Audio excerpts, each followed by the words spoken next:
Vamos a ver en esta parte cómo diseñar los filtros de respuesta infinita al impulso, los filtros GIR. En primer lugar vamos a repasar la idea general de los algoritmos de diseño dentro de los prototipos analógicos, que eran los que dijimos que íbamos a estudiar.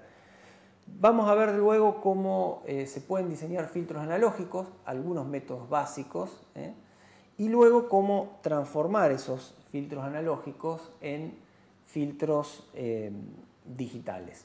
En particular, para el método de los filtros analógicos, nosotros vamos a ver que todos los métodos parten de un filtro pasabajos normalizado. Un filtro pasabajos normalizado quiere decir que es un filtro que tiene una frecuencia de corte siempre la misma, siempre, por ejemplo, depende la bibliografía, pero en 0,5, por ejemplo, siempre cortan en 0,5, es un filtro que no tiene una frecuencia de corte en 1000 o en 500 o en lo que sea, ¿no? Y siempre pasa abajo. Después vamos a ver que a ese filtro pasabajo normalizado lo podemos convertir con una transformación en frecuencia en pasa alto, en pasabanda o en rechazabanda, y además también lo podemos escalar para que en vez de cortar en 0,5 corte en 100 Hz, en 1000 o en 10.000. Por último, una vez que lo tengamos convertido y escalado, lo vamos a pasar al dominio digital, con la transformación bilineal, por ejemplo, que es algo que ustedes vieron en la clase anterior. Hay otra alternativa a este método, que es intercambiar estos últimos dos pasos. Primero transformarlo al normalizado, al dominio digital, y después escalarlo y eventualmente convertirlo de pasabajo a pasa alto, pasabanda o el que queramos. Vamos a ver un poquito más sobre el final de esta parte cómo hacer esos dos pasos. Lo primero que vamos a analizar entonces son los prototipos analógicos de pasabajos normalizados. Los prototipos de los que partimos, vamos a analizar básicamente las propiedades que tienen, y después, en otra etapa, los convertimos. Para cada uno de estos prototipos, básicamente, vamos a ver cuál es su función de transferencia, cuál es el H. Vamos a empezar con este prototipo, el prototipo de Butterworth, pero los pasos que siguen abajo son bastante similares en los que siguen. Vamos a ver cómo son las bandas de paso y las bandas de rechazo, qué forma tienen, cómo modifican la señal en esa zona, en definitiva.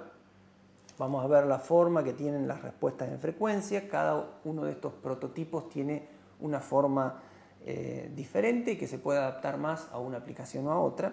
Y luego el diseño, o sea, cómo encontrar el filtro que satisface mis requerimientos. Los requerimientos son, como yo había anticipado un poco, la frecuencia en la que tiene que cortar, y estos dos parámetros que están relacionados con las tolerancias que yo quiero en la banda de paso, en la banda de rechazo, etc. Para ajustar eso, insisto, son las especificaciones, son las entradas al diseño. Es lo que a mí me dicen, mira, quiero un filtro que en la banda de paso no me modifique la señal más de tanto. Esa es una restricción, es una entrada para el proceso de diseño. Como salida del proceso de diseño, hago énfasis en esto porque es importante. En todos estos casos lo que vamos a tener es el orden del filtro. Cuántos coeficientes tiene o de qué orden, qué tan complejo lo tengo que hacer para satisfacer los requerimientos de diseño. ¿Por qué solo el orden?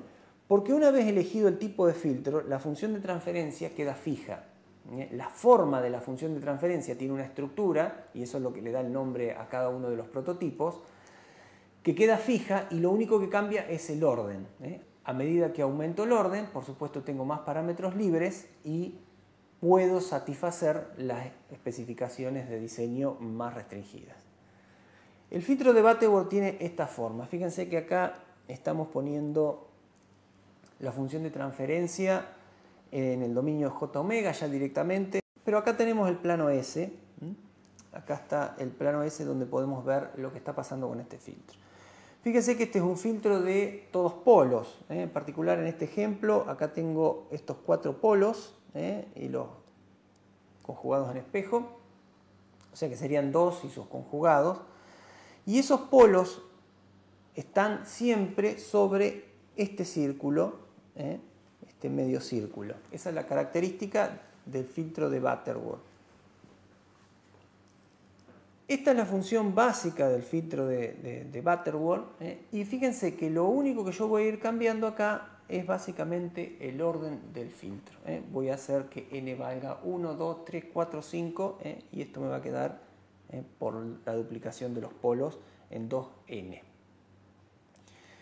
Acá tenemos una gráfica un poco más interesante en 3D de este filtro. Fíjense que el plano S está puesto acá abajo. Acá está sigma y acá está j omega, lo que antes teníamos puesto en 2D directamente. Y lo que vemos acá es la magnitud, la magnitud que toma la función de transferencia del filtro.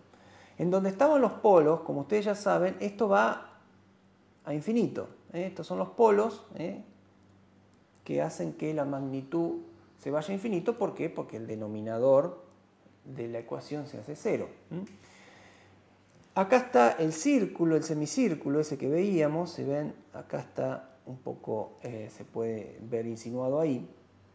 Pero lo interesante de esto es que si cortamos esta respuesta en el plano j omega, acá está el plano j omega, o sea, sería j omega en función de la magnitud. Lo que obtenemos acá es la respuesta en frecuencia del filtro. Esa línea roja que estaba ahí, que yo remarqué en azul. O sea que estamos hablando de lo que sería la transformada de Fourier de la respuesta al impulso del filtro. Y es lo que en definitiva, en términos de componentes frecuenciales, me da una idea de lo que el filtro deja pasar y lo que no deja pasar. Nosotros, esto está en decibeles, o sea que por acá estará la frecuencia de corte del filtro, y estamos diciendo que todo lo que está en esta zona pasa, y todo lo que está en esta zona no pasa o es rechazado por el filtro. Tomando una foto de este recuadro, como si yo me quedara solo con eso, con lo que se ve en ese papel o en esa foto que pongo ahí, yo lo que voy a obtener es lo que veníamos viendo antes, ¿no? Acá faltaría la parte de la frecuencia negativa, pero básicamente la respuesta en frecuencia que veníamos analizando del filtro en las partes anteriores. En esta respuesta en frecuencia nosotros vamos, como ya dijimos, a exigir una tolerancia de paso, una tolerancia de rechazo. Acá está la forma que le damos a esa tolerancia en la banda de paso.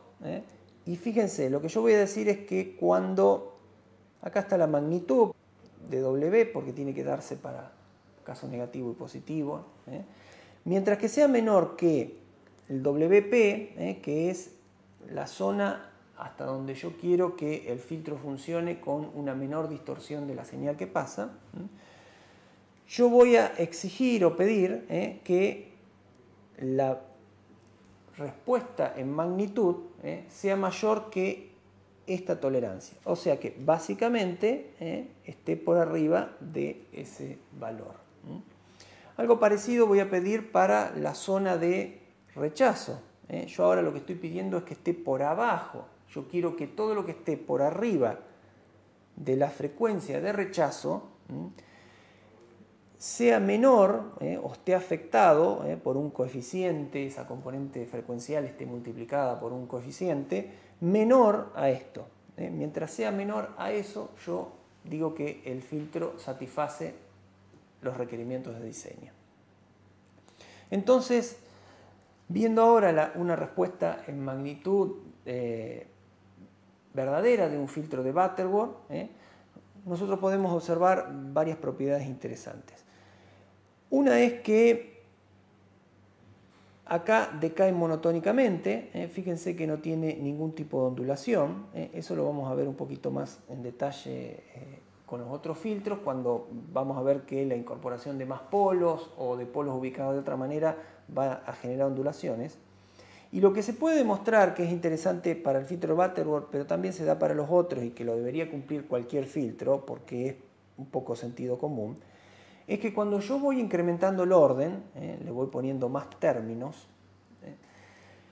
la frecuencia de rechazo se acerca a la frecuencia de paso, lo que quiere decir es que la zona de transición se va haciendo cero. Es decir, que cuando n tiende a infinito, este filtro se va pareciendo cada vez más al filtro ideal, que era lo que nosotros teníamos como referencia de caso ideal. Obviamente que no vamos a implementar en la práctica un filtro de orden infinito, porque tendríamos que hacer infinitos cálculos en la ecuación de recurrencia en el caso digital, ¿no? Pero es importante que el filtro cumpla con esto, porque yo siempre que aumente el orden sé que voy acercándome a lo ideal.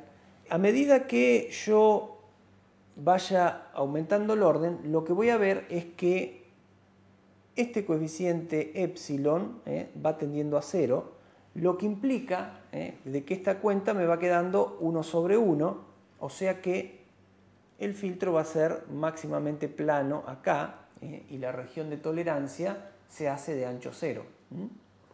O sea que todas las componentes frecuenciales son afectadas por igual. De manera similar, cuando n tiende a infinito, el lambda tiende a infinito y por lo tanto esto se me hace 1 sobre infinito, o sea que acá se me hace 0, o sea que afecta con un coeficiente 0 a todas las componentes frecuenciales que estén en esta zona. O sea que evidentemente confirmamos lo que decíamos, que todo tiende a ser igual al filtro ideal.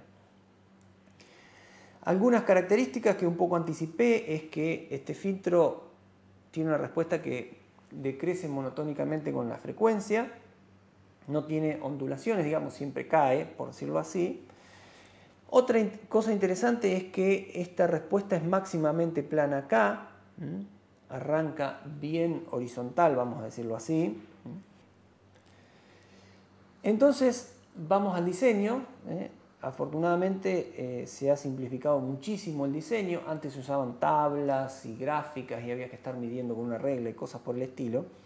Pero ahora hay unas ecuaciones que aproximan muy bien todas esas tablas y que a partir de estos datos básicos, de dónde yo quiero que el filtro corte, y estas son las relaciones de amplitud que me dan en definitiva la tolerancia, ahora lo vamos a ver, y el ancho que yo exijo para la banda de transición, puedo obtener n. ¿Se acuerdan que el resultado del diseño de todos estos filtros de prototipo analógico es el valor n, el orden del filtro y nada más, porque la forma del filtro ya está definida por la función de transferencia, que le da el nombre al filtro, ¿no? Entonces, con esta formulita, simplemente yo obtengo que el n tiene que ser mayor que un determinado valor, siempre que, supongamos que me da 3,2. Bueno, si me da acá 3,2, yo con poner un n de 4 ya me alcanza, pero también le puedo poner 10 o 20 y también me va a cumplir las especificaciones. Es el mínimo n que cumple las especificaciones. Fíjense que acá están relacionados los coeficientes de las bandas de paso y de rechazo, o sea que esto está de alguna manera resumiendo las tolerancias, y acá está también de manera resumida el ancho de la banda de transición, es decir, qué tan rápido quiero que caiga. El filtro puede caer así y esto corresponderá a un orden relativamente bajo, o el filtro puede caer muy rápido y tener una banda de transición bastante más chica, lo que forzará a que este n sea más grande.